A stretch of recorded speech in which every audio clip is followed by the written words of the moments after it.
अयोध्या वालों ने नाम लगा दिया ब्रज में जाके गोपी माँ गई, कह रहे कन्हैया आना पड़ेगा, कन्हैया तुझे आना पड़ेगा।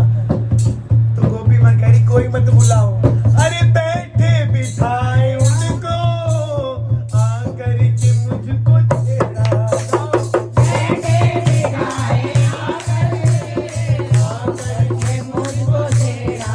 जब 3-4 दिन गए कन्हैया देख रहे हैं और जब जैसी ही हलक तक मौत आई गोपी माँ की, पतली सी कमरिया लचकाते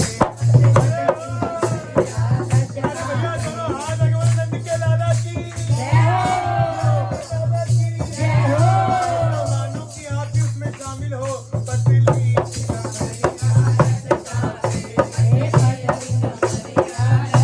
देखो मस्ती में झूमते इकलाते,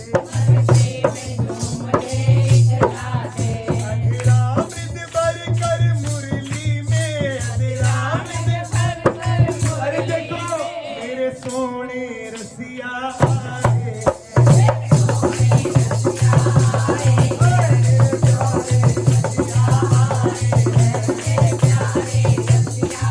आए, गोपी माँ के पास गई।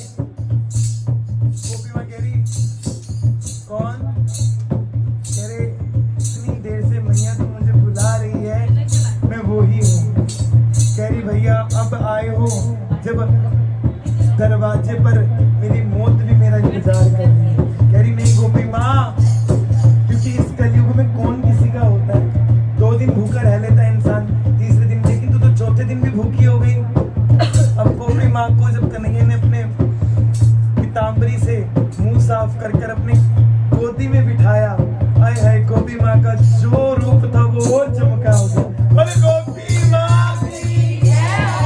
और बालों पे हाथ फिर कर उनको बहुत पुचकार रहे हैं गोपी माँ को, और सामने दूध का कटोरा लेकर गोपी माँ को जैसी पिलाने लगे तो भक्त वत्सल भगवान की, भक्त वत्सल भगवान की।